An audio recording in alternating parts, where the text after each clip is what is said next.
Halo teman-teman sekalian, kembali lagi di channel saya. Kali ini saya akan membahas mengenai alur cerita film The Courier yang tayang pada tahun 2019. Jadi film ini berceritakan mengenai seorang kurir yang dijebak oleh seorang mafia jahat besar untuk menemukan sebuah paket, di mana paket tersebut merupakan sebuah racun untuk membunuh seorang saksi.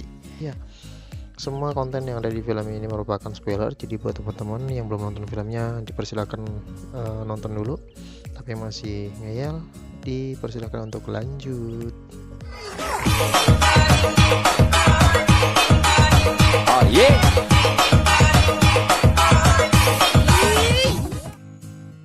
Film ini menceritakan tentang seorang mantan tentara yang hingga akhir film tidak disebutkan namanya. Setelah mendapatkan misi di Suriah, dia berhenti menjadi tentara karena sepeninggal saudaranya yang bernama Denny dalam misi tersebut. Dan kini perempuan tersebut yang diperankan oleh Olga Kurilenko menjadi seorang kurir dan diberi tugas oleh kantornya untuk mengirimkan sebuah paket untuk diantar kepada kelompok Interpol yang sedang mengamankan seorang saksi dalam kasus besar. Oke, saya jelasin dulu awalnya. Jadi ada seorang mafia dan penjahat besar yang bernama Ezekiel Mannings yang beberapa kali akan ditangkap oleh polisi namun selalu gagal. Pada sebuah kesempatan, Ezekiel Mannings berhasil ditangkap di sebuah gereja di sebuah kasus. Namun Mannings mendapatkan penangguhan hukuman, yakni hukuman tahanan rumah sambil menunggu hasil sidang yang dilakukan secara daring. Sidang sendiri dilaksanakan di Amerika Serikat dan saksi berada di London, Inggris. Jadi, kasus pembunuhan yang dilakukan oleh Mannings ini dilakukan di London. Dan kasus ini terdapat saksi hidup yang bernama Nick. Nick berhasil diketahui oleh Mannings, namun Nick berhasil kabur dan langsung melapor ke kantor polisi setempat. Setelah kejadian, Ezekiel Mannings langsung kabur dan kembali lagi ke New York dan akhirnya berhasil ditangkap oleh polisi di sebuah gereja. Beralih ke London, Nick yang merupakan seorang saksi kasus Mannings diamankan oleh Interpol dari London dan dia dibawa ke dalam sebuah gedung. Setibanya di sana, Nick langsung diajak untuk masuk ke dalam sebuah ruangan anti peluru. Di sana Nick akan memberikan kesaksian secara virtual. Namun, mereka harus menunggu sebuah paket yang akan diantar oleh seorang kurir. Paket tersebut merupakan sebuah paket kamera yang akan digunakan oleh Nick untuk melakukan kesaksiannya secara virtual. Tak lama, si kurir pun tiba di gedung dengan memarkirkan kendaraannya di basement dan langsung naik ke atas menggunakan lift. Setibanya di ruangan yang dituju, pimpinan polisi Interpol tersebut, yakni agen Simmons, langsung menyuruh si kurir masuk. Namun si kurir mendapatkan penggeledahan yang sangat brutal. Paketnya diambil dan diberikan kepada anggota polisi, sedangkan si kurir dimasukkan ke dalam ruangan dan menghancurkan handphonenya oleh agen Simmons. Dan si kurir langsung dipukuli oleh agen Simmons untuk dilemahkan. Dan di ruangan tempat Nick akan bersaksi, sang anggota Interpol membuka paket tersebut dan menyeting kamera untuk segera melakukan kesaksian. Namun, Nick merasa ada yang tidak beres. Dia pun meminta izin ke kamar mandi. Dan benar ternyata ketika anggota Interpol menekan tombol untuk memulai menyambungkan ke ruangan persidangan untuk melakukan virtual, keluar sebuah asap yang merupakan racun sianida. Di ruangan si kurir dan agen Simmons terjadi perkelahian. Karena si kurir akan dibunuh oleh agen Simmons, namun si kurir berhasil menghajar si agen dan merebut senjatanya. Sang agen pun pingsan dan si kurir mengambil masker dari si agen agar tidak mencium racun tersebut dan keluar ruangan. Di sana sudah banyak agen Interpol yang mati. Ternyata di sini terjadi pengkhianatan ya, di mana agen Simmons dan atasannya yakni agen Brian yang sedang menunggu di luar dibayar oleh Mannings untuk membunuh saksi tersebut dan menjebak agar seolah-olah si kurir yang membunuh agen tersebut. Lanjut, si kurir menemukan Nick yang bersembunyi di kamar mandi dan memberikan maskernya. Ketika akan keluar, kurir dan Nick dihadang oleh agen Simmons yang sudah siuman dan menembaki mereka.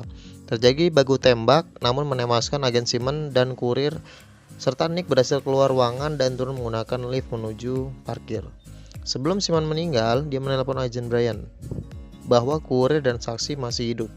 Agen Brian langsung masuk ke dalam gedung dan menghadang Nick dan kurir ketika mereka akan kabur. Kemudian Brian dan anak buahnya masuk ke dalam gedung. Brian masuk ke ruang kontrol dan membunuh petugas kontrol gedung tersebut.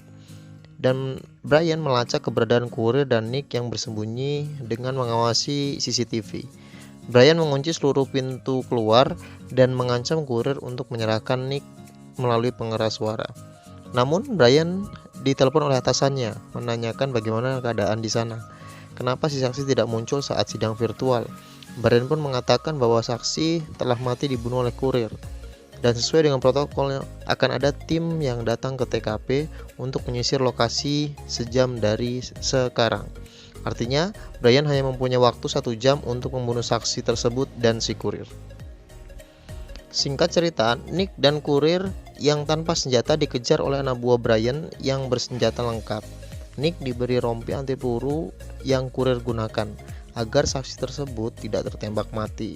Oh ya, Nick menceritakan kepada sang kurir saat mereka bersembunyi di dalam mobil mengapa dia bisa terkena masalah sebesar ini. Karena dia merupakan saksi untuk kasus penjahat besar yakni Ezekiel Mannings. Kemudian secara barbar, si kurir berhasil melumpuhkan beberapa anak buah Brian dengan mematahkan lehernya, menabrakkan anak buah tersebut dengan sebuah mobil, hingga meledakkan sebuah mobil untuk membunuh anak buah Brian hingga terbakar.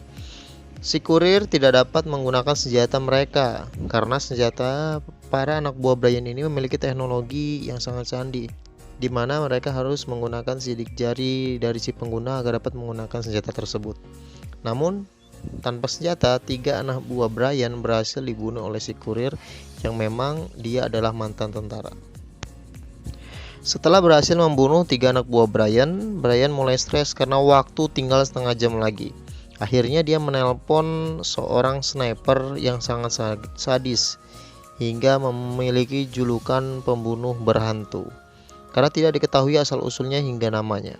Sniper ini langsung mengejar Nick dan kurir di dalam gedung menggunakan senjata snipernya, dan akhirnya Nick pun tertembak dan mereka bersembunyi di sebuah ruang generator. Di sana, Nick yang sudah sangat lemah terluka parah di bagian perut. Si kurir sampai harus melakban luka Nick agar tidak terjadi pendarahan yang terlalu banyak. Dan di sini aksi solo si kurir dimulai. Nick disembunyikan di dalam sebuah bagasi mobil dan si kurir mematikan seluruh aliran listrik di gedung tersebut sehingga semua tampak gelap. Dan si kurir menggunakan helm kurirnya yang sangat canggih, di mana dia dapat membaca seperti infrared seperti itu. Dia berhasil membunuh 1 lagi anak buah Brian hanya dengan menggunakan sebuah cutter. Namun aksi si kurir harus terhenti oleh si sniper bayaran tersebut. Dia dikejar dengan menggunakan senjata drone dan berhasil ditangkap. Kemudian di waktu yang menyisakan 10 menit lagi, si kurir disekap di sebuah kursi dan tangannya diikat di belakang oleh agen Brian agar menyerahkan si saksi yaitu Nick. Namun si kurir tidak memberitahu. Dengan pengeras suara, Brian memanggil Nick agar keluar dan mengancam jika ia tidak keluar maka dia akan membunuh si kurir dengan cara menabrakkan si kurir dengan sebuah mobil yang dikendarai oleh sniper. Dan Brian pun menghitung mundur. Di detik akhir akhirnya Nick keluar, dan ketika Brian akan menembak Nick, si kurir berhasil melepas ikatan tangannya dan berhasil menusuk Brian hanya dengan sebuah obeng. Kemudian Nick kabur dikejar oleh Brian dan si kurir kabur dikejar oleh pembunuh bayaran. Nick berhasil melemahkan agen Brian dengan menggunakan pisau yang diberikan oleh si kurir dan menusukkannya di pinggang Brian. Sedangkan si kurir dengan susah payah membunuh si sniper tersebut yang memiliki badan jauh lebih besar dari si kurir hanya dengan menggunakan wiper mobil yang ditusukkan di leher. Nick yang sudah tidak mampu berlari akhirnya berhasil dilumpuhkan oleh Brian. Namun ketika akan menembak, si kurir muncul dengan menggunakan motornya dan menabrakkan Brian hingga terpental di tembok, dan Brian pun mati hingga kepala bagian belakangnya pecah. Kemudian Nick dan kurir berhasil kabur dari gedung tersebut dan membawa Nick ke rumah sakit. Hingga akhir pertemuan mereka, Nick tidak mengetahui nama si kurir tersebut. Di sisi lain, Mannings yang sudah menyuap agen Simon dan agen Brian ditangkap oleh atasan mereka dan dibawa ke penjara karena Nick berhasil memberikan kesaksiannya. Di akhir film, Nick didatangi oleh komandan agen yakni Roberts dan menanyakan siapa nama kurir tersebut, dan Nick pun menjawab tidak tahu. Kemudian Robert keluar dan menerima sebuah telepon dan kembali lagi ke ruangan Nick dan hendak membunuh Nick. Ternyata Robert ini kembali disuap oleh Mannings untuk membunuh Nick. Ketika hendak membunuh Nick, Robert melihat kasur Nick sudah tidak ada, dan akhirnya Nick dan si kurir keluar dari sebuah tirai dan menodongkan pistol ke agen Robert yang akan membunuh Nick. Dan film pun selesai.